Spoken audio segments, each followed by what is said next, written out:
Anyway, what do I think of this game? Well, I actually thought it was alright, I suppose. It's just that I really wish the Traveller's Tales wouldn't reuse their game's engines too much, so that's all I want to say.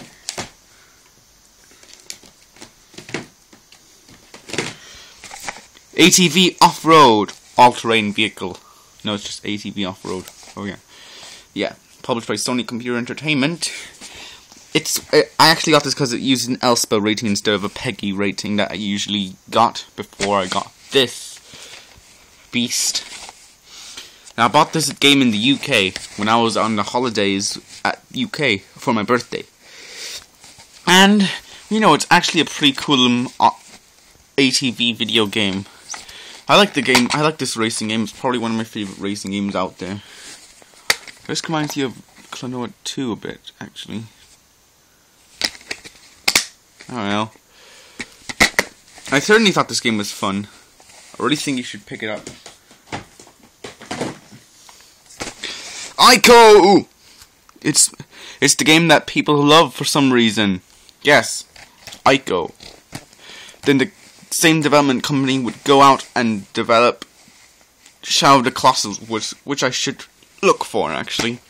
I got this game because, yeah, I thought this game was going to be good for the people who are going to be playing it. Yeah, and, what do you know, it's not too bad, really. Although I haven't played much of it. I did play some of it on the emulator on my holidays, and it was alright. I just have to get a bit used to it, that's all. And the best part, you can save on both memory cards. You know, just like you can't on any game. And that's good. Because if you can't save on both memory cards, if you ever have your first memory card full, you can never save your games again. And this is a good game. Pick it up if you can. Ratchet and Clank. Actually, my brother bought this game. It's the first Ratchet and Clank game from Insomniac Games.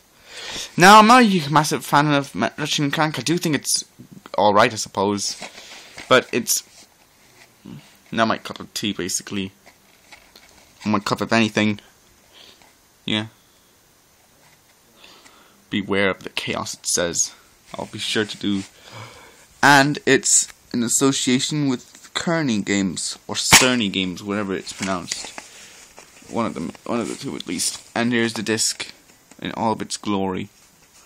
It's from Sony Computer Entertainment. And my brother really likes this game. And I need to get the second game. I used to have that game, and I don't have it anymore. So, yeah. I'll have to look for that one there soon. Ratchet and Clank 3. Yes, from 1 to 3. I missed out 2. Because I don't have 2. Anyway. This is the third game, and apparently it had network play. Well, I say had network play, because now it has none. Because PlayStation 2 has no support anymore, and now it has no internet at all. So, I don't even have... yeah. So, basically, another Ratchet and Clank video game. Oh yeah, and it also has a demo for Sly 2, Bandit Thieves. To get it, you have to hold down L1, L2, R1, and R2 on the startup screen, and then you will get the demo. How could I just gave away a cheat code? But hey, I learned it from somewhere. I even have it written down on a cheat book. I'm not even joking. There we go. There's... oh crap, I can't remember her name now. If only oh yeah, I mentioned it in the freaking Ratchet and Clank wiki. That's all I knew. But she's in Ratchet and Clank 3, and apparently... crap. Apparently she's such a hottie to everybody in the Ratchet and Clank universe. Yes. Ratchet and Clank Gladiator. Oh, Ratchet Gladiator even. I say and Clank. Again, it has network play, but no, it doesn't. Yes. Yeah, I bought this at GameStop with Family Guy. And, what do you know? It was a... yeah, it was I didn't really play much of it either. Yeah. Yeah. Apparently there's an HD remake of it most recently been out. And in the US, it's called Ratchet Deadlocked. I really should have pointed out all the titles of the games in them. In the game. In the video. Well, I didn't. It's on me. But anyway, Donald Duck Quack Attack. Or Donald Duck Going Quackers if you live in the US. Because I don't. And this game has a special thing. Because it has 14 special moves for Donald, apparently. And I've written them all down in this book. You wouldn't prove it? I've written them down in both the French and in the German and in Spanish. Trust me. Yeah, I've written them all down. So if you want them, just go on to GameFAQs and get them. I'm too lazy to give them to you anyway. So yeah, this game is fun, and I'm nearly 100% completed. I say nearly. I've actually beat this game. And 100% completing it isn't really too hard, to be honest with you. Yeah, because the missions are difficult, and the layouts are, and the level design's quite weird too, in my opinion. But it's still a pretty fun game with fun bosses, and the bosses are difficult as well. It does have some difficult parts in it, but overall in all, it is quite fun. I suggest you pick it up. Disney and Squaresoft's Kingdom Hearts. Now got this along with Donald Duck and Ty. Well, actually, originally when I was a game at the time, I was originally only going to buy Donald Duck, but then I heard of this offer where you can buy 3 PS2 games, and so I decided to buy this and Ty and Donald Duck, and yeah. Actually, this is a game that my brother has been recommending me to get because he likes this game for some reason. And it's Final Fantasy. It features Final Fantasy characters. Yes. Yeah, and characters from Disney films and Buena Vista films.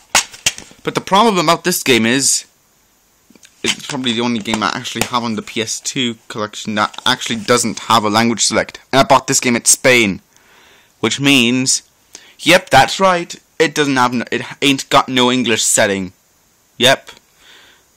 That's disappointment. I know, right? Freaking appointment. But I thought it was a good game. You can't skip the intros though. That's pretty dumb. Especially since the intro is very long. But again, what do you expect for Japanese people from Square Enix? Anyway, next game. Stitch Experiment 626. Now, this is a reprint cover, because I'm pretty sure the original version of the game didn't have this cover. It had a different one. That's all I know. But this is based on this is loosely based on the Lilo and Stitch films and film. I said films. I'm pretty sure this was released only in the first one. Yeah. Developed by High Voltage Software. This is yeah, it's an alright game. It's just I never really played this game much, and I should point out a line right now. Look at the. Actually, don't, because it's not focusing. It says developed by Blue 52. No, it isn't. It's actually developed by High Voltage Software. This isn't really Peter Pan, now is it? But I actually thought this was alright, I suppose. So the next game I actually played, and I actually got this the same day as Stitch.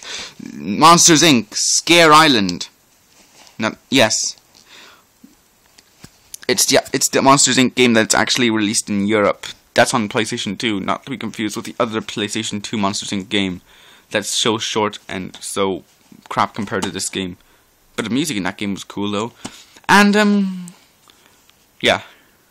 So this game was fun. I pretty much loved every single part of this game. And the graphics were nice, the challenges were cool, and the gameplay was refreshing. And you know what else?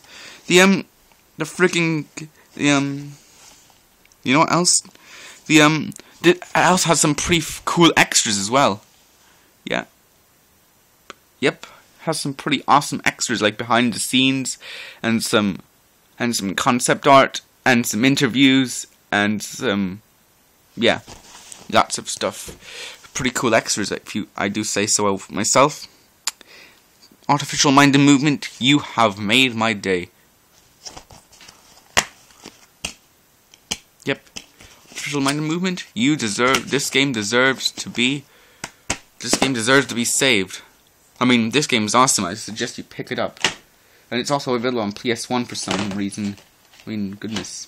Why bother releasing a PS1 and PS2 version of a game? I have no freaking idea. Anyway, Finding Nemo. Yes. Again, this is probably a seller game because it sold like a few million copies. Anyway, I actually wanted this game for a long time, and it's actually pretty fun. It's developed by Traveler's Tales, and it's the last Pixar game to be developed by Traveler's Tales, really. And it's fun. Wait, did I say that? Oh yeah, I did. The graphics were alright, I suppose, and the gameplay was cool as well. And but the voices were meh, because some of the voices weren't by the actual actors. And I think they modified some of the movie clips as well, because Bruce's voice certainly sounds different in the movie clips for some reason. I don't know why. But I think this game deserves to be played by anybody. The Incredibles. Now, this is the first Pixar game to be developed by Heavy Iron Studios, which means, of course, yes, this is a great game. This is and it's what you would expect. Has great graphics because Renderware does awesome graphics. Yep, and it's awesome, just awesome. Because I like Heavy Iron's engines. Oh yeah, and on the back there's an ad for The Incredibles riding the Under Manager, which I could get someday in the future. On the manual, it shows an ad for Finding Nemo video, and some books for The Incredibles, and the CD of the book of the story of The Incredibles. I actually have a storyteller of Disney, except it's for A Bug's Life. In fact, actually, I think I still have it on my shelf. I could check sometime, but I would be too lazy. Anyway, I'd recommend that game. Cars! The first Cars. Now, this is during the time I actually freaking loved Cars. I mean, I freaking loved it so much I had to get all the merchandise of it, including this game. Now, this game was freaking awesome because it has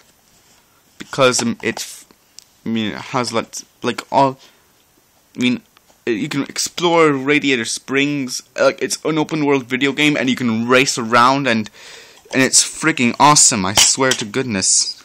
Yeah. I mean, I freaking loved this game when I was a child. You can get a Brady Games book of them. You can get a book from Brady Games. Good for us. And this is also very multi-platform. You can get it on pretty much nearly every system at the time. I mean, this game is awesome. I really suggest you buy it. On PS2 at least. Only like 2 more games. Disney's Think Fast. Yep. You're not going to be confused with the episode Think Fast, Father Ted. Now anyway, this is the Think Fast Buzz game. I got it because it's from Magenta Software. And they had it. And it was at the clearance at Tesco. Yeah, I got this game at Tesco. So what? Basic reading ability is needed to fully enjoy this game. So basically, if you can't read, you won't get any enjoyment. That's basically what it translates to. Yeah, trivia fun for up to 4 players. In over 5,000 questions, more than 15 unique gamer. That's actually pretty cool. 5,000 randomly generated questions. That's freaking cool. So there's some Disney trivia, which is good. There's some general knowledge questions, which is probably what the heck. And then there's mini games, which I think will be good. And Buzz is required. Yeah, and this is actually the second game I actually bought that uses Buzz controllers. There goes the manual. The back's the same as the front for some reason. I have no idea why. Here's the Buzz and the Buzz Jr. stuff. Shrek.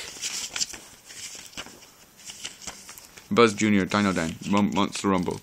Oh, those are the Buzz Jr. games. I literally ripped the music from all of their games. Oh yeah, and there's a Disney booklet. Because, yeah. They're just not Disney themed. Well, except for the Disney princess, but I'm a boy. I'm a boy, goddammit. I don't play girly games unless it's a My Little Pony unless it's Friendship is Magic. But I love this game. I really think you should buy it. And last, but not certainly least, Buzz Jr. Jungle Party, the first game in the Buzz Jr. series, and it's the first game I actually bought that uses the Buzz Buzzers. In fact, this game with Buzz Buzzers, in fact, I have it in my drawer somewhere in the house. Yeah, and it's quite fun. It's actually one of two Buzz Jr. games that were actually released in the US. This game and RoboJam were released in the US, and the rest of the games were not. US people did not get them.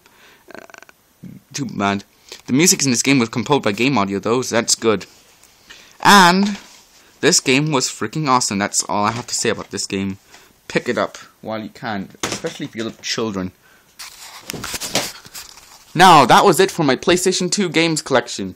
If you enjoyed this video, give it a like. Give a like to all the parts as well. And don't forget to leave a comment below, or above, or wherever the comment section is going to be in the next few weeks. So, this is World of Jake 2012 signing out.